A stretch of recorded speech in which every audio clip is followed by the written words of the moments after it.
और सज्जनों, यूनिवर्सिटियों में पढ़ने वाले सभी छात्र छात्राएं अपने अपने तरीके से अपने अपने विभागों में अच्छा काम कर रहे हैं, पढ़ रहे हैं। और ये है कि भाई श्रेष्ठ काम किया हो उसको गोल्ड मेडल, अलग अलग प्रकार के मेडल मिलना चाहिए। और इसी वजह से कभी कभी मैं कहती हूं कि पहला क्रम और दूसरे क्रम में कोई खास अंतर नहीं होता है, 1-2 अंक का ही अंतर होता है। और इसी वजह से जिसको भी अवार्ड न मिला हो उसको निराश नहीं होना चाहिए, उसको भी खुशहाली होनी चाहिए। मित्रों, ये सालों से परंपरा चलती आ रही है दीक्षांत समारोह की, और करना भी चाहिए। शुभकामनाएं, प्रेरणा, मार्गदर्शन और आगे आने वाले समय में हमें क्या करना चाहिए, ये पूरा मार्गदर्शन ऐसे समय में हम सब लोगों को, ऐसे वरिष्ठ लोगों से मिलता है। और यही काम हमारा सबका है। मित्रों, मैं आज इतना ही बताऊंगी कि उत्तर प्रदेश की जो यूनिवर्सिटियां हैं, जब मैं राज्यपाल का एक दायित्व निभा रही थी और इधर आई, तब मैं माननीय प्रधानमंत्री जी को मिलने के लिए गई कि हमें क्या करना चाहिए।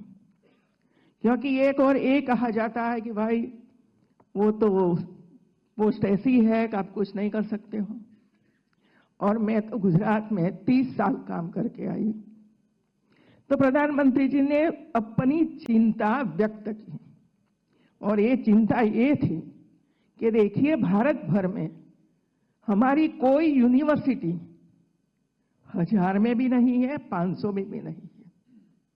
हमें सब प्रयास करके हमारी जिस प्रकार की यूनिवर्सिटियां है, इसमें मेहनत करके, बैठकर, सोचकर, मार्गदर्शन कर वहां क्वालिटी एजुकेशन हो, रिसर्च हो, और जो खुटती कड़ियां है वो करना है। और दूसरा, नेशनल एजुकेशन पॉलिसी का इम्प्लीमेंटेशन करवाना है, नए नए हमारे अभ्यासक्रम करना है। और बच्चों में जो टैलेंट है वो सीखना चाहते हो, जो करना चाहते हैं, और समाज को जो जरूरत हो, चाहे वो महिला हो, चाहे वो कोई डॉक्टर हो, चाहे किसान हो, उनको क्या जरूरत है, उनकी क्या समस्याएं हैं, ये समस्याओं का समाधान हम किस तरह कर सकते हैं, ये बात हम लोगों को बताइए। तो हम लोगों ने प्रयास शुरू किया मित्रों। और कृषि यूनिवर्सिटियां उत्तर प्रदेश में 5 हैं, 4 कृषि यूनिवर्सिटी, 1 पशुपालन वेटरनरी। जब मैंने कहा कि हम लोग एनआरआई में जा रहे हैं और नेक मूल्यांकन लिए हमें प्रयास करना है, तब पहले ही मेरे सामने ये आया कि हम तो आईसीएआर जो कहेगा वो ही करेंगे। मैंने कहा, नेक कहेगा वो नहीं करोगे, एनआरआई जो चाहता है वो नहीं करोगे, नहीं, लेकिन हमें करना ही है। जब तक हम ऐसे क्वालिटी एजुकेशन के लिए प्रयास करें, और हम कहाँ हैं, हमारी कमियां क्या है, हमारी खूबियां क्या है, जरूरत क्या है, समस्या क्या है, ये जब तक हम इसके सामने रखकर काम नहीं करेंगे, तब तक किसी को फायदा होने वाला है नहीं है। सिर्फ 200 एकड़ जमीन में हम बैठे रहते हैं, और बाहर जाकर काम करना चाहिए, मिलना चाहिए, स्टूडेंट्स को मिलना चाहिए। आसपास के गांव के स्टूडेंट काफी यूनिवर्सिटी तक पहुंचे, इसके लिए प्रयास करना चाहिए। ये हमारा मकसद रहा मित्रों।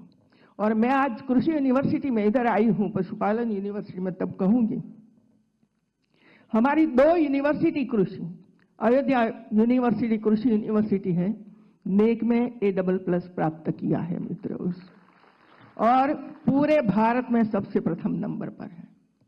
दूसरी मेरठ की कृषि यूनिवर्सिटी सरदार वल्लभ भाई पटेल, A प्राप्त हुआ है उसको मित्रों।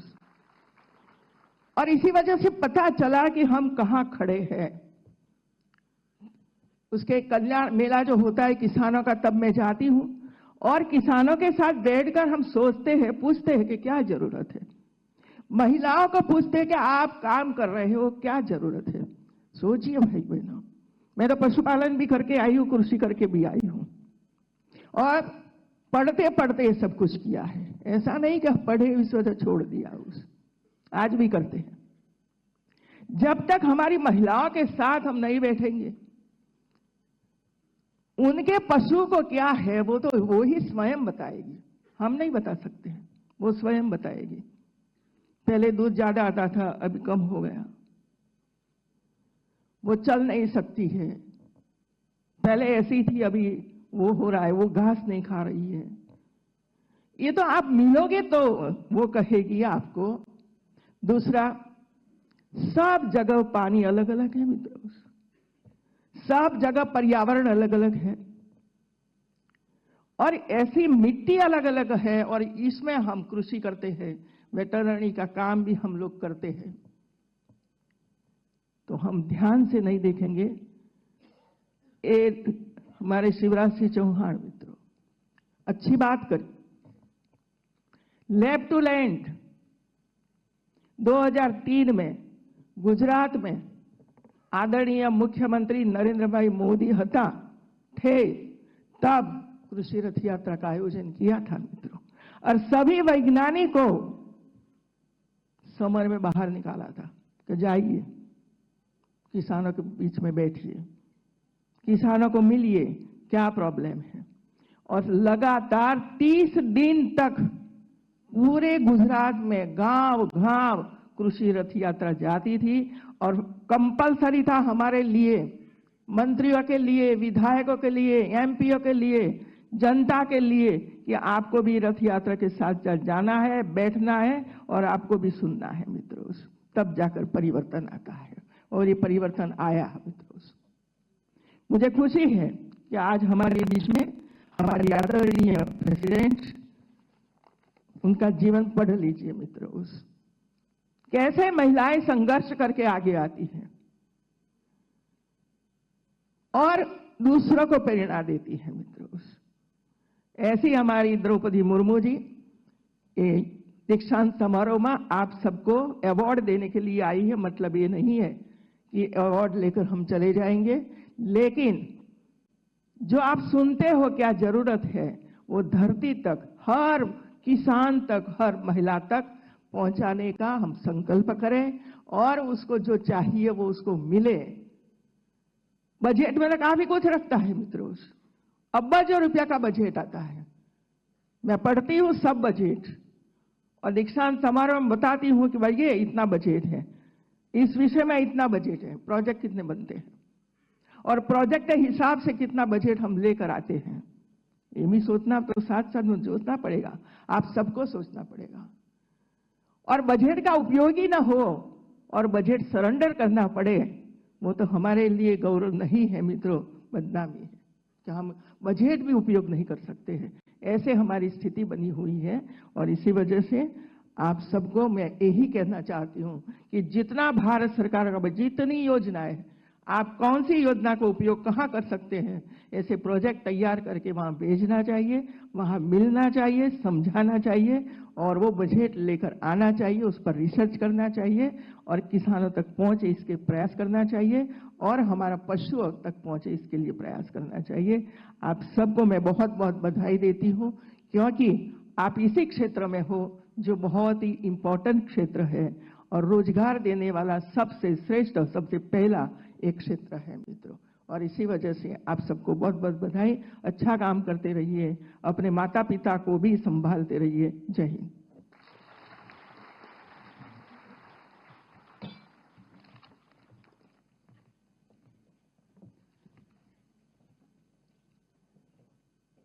Thank you, ma'am.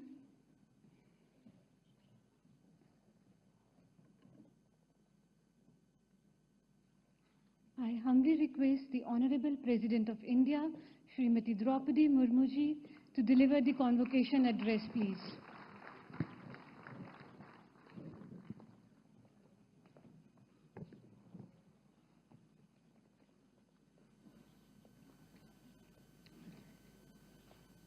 इस दीक्षांत समारोह में उपस्थित उत्तर प्रदेश की राज्यपाल श्रीमती आनंदीबेन पटेल जी, मुख्यमंत्री योगी आदित्यनाथ जी, केंद्रीय कृषि एवं किसान कल्याण और ग्रामीण विकास मंत्री श्री शिवराज सिंह चौहान जी, झारखंड के राज्यपाल श्री संतोष कुमार गंगवार जी, केंद्रीय कृषि एवं किसान कल्याण राज्य मंत्री श्री भागीरथ चौधरी जी, सचिव डीआर एवं महानिदेशक आईसीएआर डॉक्टर मंगीलाल जाट जी, इस संस्थान के निर्देशक डॉक्टर त्रिवेणी दत्त जी, शिक्षकगण, कर्मचारीगण, छात्र छात्रा और अभिभावकगण, देवियों और स्वजनों।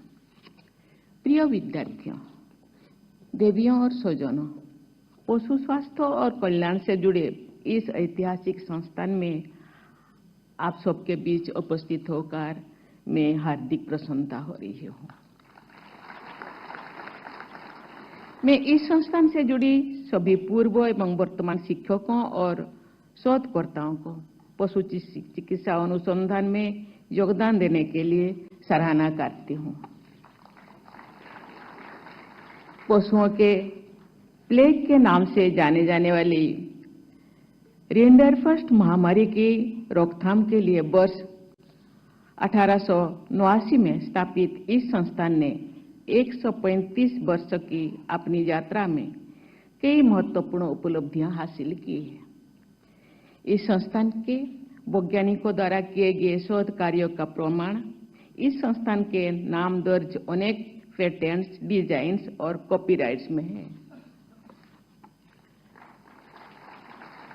Prevention is better than care की कहावत पशुओं के स्वास्थ्य के लिए भी पूरी तरह से लागू होती है।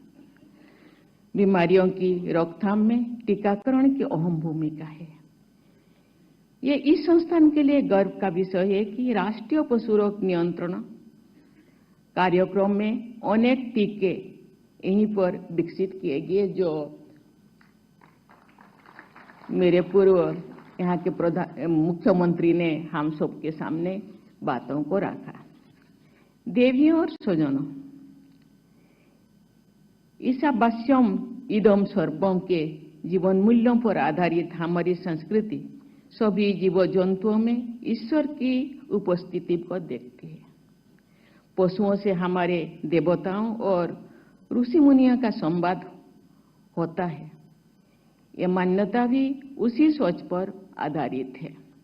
भगवान के कई अवतार भी इसी विशिष्ट श्रेणी में है।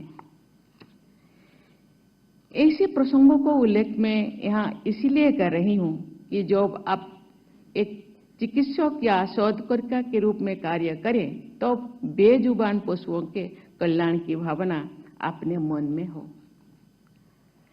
मैं जिस परिवेश से आती हूँ वह सहज रूप से प्रकृति के निकट है। मानव का वन और वन्य जीव जंतुओं के साथ सह अस्तित्व का रिश्ता है। सच कहे तो पशु और मानव का एक परिवार का रिश्ता है, जो विशिष्ट प्राणियों का संवर्धन होगा। अभी तो हम एक टेक्नोलॉजी और आधुनिक संस्कृति के जीवन शैली में जिंदगी जीते हैं। जब हम छोटे थे या पूर्व में अभी टेक्नोलॉजी का कोई साधन नहीं था, पशु ही हम लोगों का साधन और वही हम लोगों का बोल थे, किसानों का। पशु के बिना किसान आगे नहीं बढ़ सकता, हाथ से काम नहीं कर सकता। इसीलिए पशु को हम पशु शब्द मुझे इतना ठीक नहीं लगता। ये हम लोगों का जीवन धन है। उनके बिना हम जिंदगी सोच नहीं सकते। जिंदगी तो जैव विविधता बढ़गी और ये धरती तथा मानव जाति खुशहाल होती थी। जैव विविधता के शरण का एक उदाहरण है, हम जो छोटे थे बहुत सारे गीधे आप भी देखते होंगे, लेकिन आज वो गीधों की समाज अब विलुप्त हो गया है। मुझे लगता है गीधों के विलुप्त प्राय होने के पीछे पशु चिकित्सा में इस्तेमाल होने वाले रासायनिक दवाओं की भी भूमिका होनी चाहिए। बहुत सारे भूमिकाओं में से, बहुत सारे रीजन में से, बहुत सारे कारण में से ये भी एक कारण है। ऐसी दवाओं पर प्रतिबंध लगाना गीधों के संरक्षण की दिशा में सराहनीय कदम है। अभी वैज्ञानिकों ने इस दिशा में कदम उठाए, इसलिए मैं उनको बहुत बहुत धन्यवाद देना चाहती हूँ। और भी कोई प्रजातियां या तो विलुप्त हो गई है या विलुप्त होने पर कगार पे है। इन प्रजातियों का संरक्षण पर्यावरण संतुलन के लिए बहुत ही आवश्यक है। भारतीय पशु चिकित्सा अनुसंधान संस्थान जैसे संस्थाओं से मेरी अपील है कि वे जैव विविधता को बढ़ाने में अग्रणी भूमिका निभाएं और आदर्श प्रस्तुत करें। मैं आज उपाधि और पदक प्राप्त करने वाली सभी विद्यार्थियों को बहुत बहुत बधाई देती हूँ। इस सफलता में योगदान देने वाले आपके शिक्षकों, परिवारजनों और अभिभावकों को भी शुभकामनाएं प्रेषित करती हूँ। आज पदक प्राप्त करने वाले विद्यार्थियों में छात्राओं की बड़ी संख्या देखकर मुझे गर्व हो रहा है कि बेटियां अन्य क्षेत्र की तरह पशु चिकित्सा क्षेत्र में भी आगे आ रही है। ये बहुत ही शुभ संकेत है। जिस चीज की हम लोगों के गवर्नर ने हम लोगों के सामने रखे कि महिलाएं भी आगे जा रही, क्योंकि जो गुहाल का काम करते थे, केटल शेड का गांव में काम करते हैं, कौन काम करते हैं? माँ, बहन। गायों को सेवा कौन करते थे? माँ बहन करते थे, क्योंकि गायों से या पशुओं से जुड़ाव माताओं बहनों का ज्यादा है। इसलिए माता बहनें, हमारे यहाँ जमीन में भी काम ज्यादा बहनें काम करते हैं, माताएं काम करते हैं आज भी। इसीलिए इस क्षेत्र में बेटियों का जुड़ाव मुझे बहुत अच्छा लगा। बहुत बहुत धन्यवाद देना चाहती हूँ। प्यारे विद्यार्थियों, आप सबने निरीह और बेजुबान पशुओं की चिकित्सा और कल्याण के क्षेत्र को अपने करियर के रूप में चुना है। मैं चाहती हूं कि आपके इस चुनाव के पीछे सर्वे भवन्तु सुखिनः सर्वे सन्तु निरामय की भारतीय सोच का भी योगदान रहा है। आपके संस्थान का ध्येय वाक्य है सत्यात् संजायते ज्ञानम, जिसका भावार्थ है सत्य गुण से ज्ञान की प्राप्ति होती है। मुझे विश्वास है कि इसी भावना के साथ आपके यहाँ पर शिक्षा प्राप्त की होगी और भविष्य में भी इसी मूल भावना के साथ कार्य करते रहेंगे। मेरी सलाह है कि जो भी आपके सामने दुविधा का क्षण हो, आप उन बेजुबान पशुओं के बारे में सोचिए जिनके कल्याण के लिए आपने शिक्षा ग्रहण की है। आपको सही मार्ग जरूर दिखाई देगा। मुझे बताया गया है कि पशु विज्ञान के विभिन्न क्षेत्रों में उद्यमिता और स्टार्टअप को बढ़ावा देने के लिए इस संस्थान में पशु विज्ञान इंक्यूबेटर कार्यरत है। आपको इस सुविधा का लाभ लेते हुए अपने उद्यम स्थापित करने चाहिए। इससे आप न केवल जरूरतमंदों को रोजगार दे पाएंगे, बल्कि देश की अर्थव्यवस्था में भी योगदान कर पाएंगे। विश्व भर के प्रतिष्ठित संस्थानों और उद्यमों में सेवारत यहाँ के पूर्व विद्यार्थियों भी इस कार्य में आपका मार्गदर्शन कर सकते हैं। देवियों और स्वजनों, आज दुनिया भर में वन हेल्थ की अवधारणा महत्व प्राप्त कर रही है।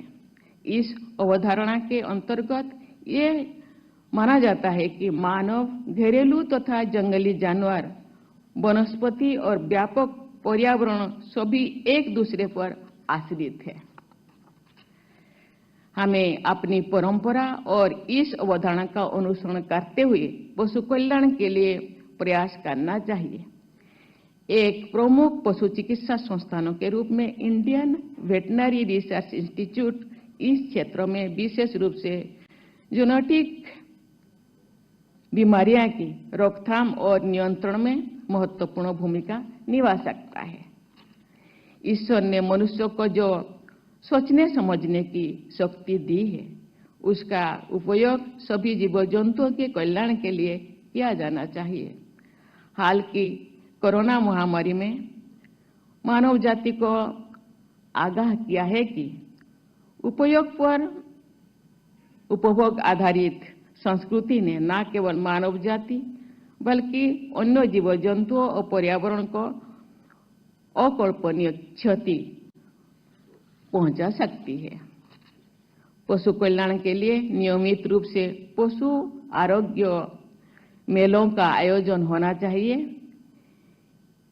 इन मेलों के तहत गांव-गांव में कैंप, लगातार पशुओं की चिकित्सा होने पर पशुओं के साथ साथ समाज भी स्वस्थ रहेगा।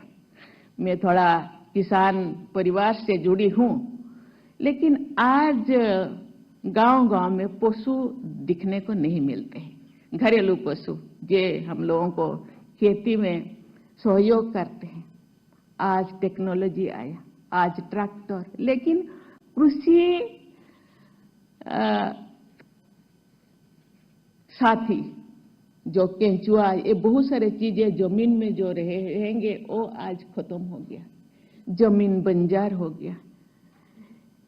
लेकिन उसको हम किस रूप से संरक्षण कर पाए, जमीनों का उर्वरता कैसे हम अच्छा कर पाए, इसी दिशा में सबको सोचना चाहिए।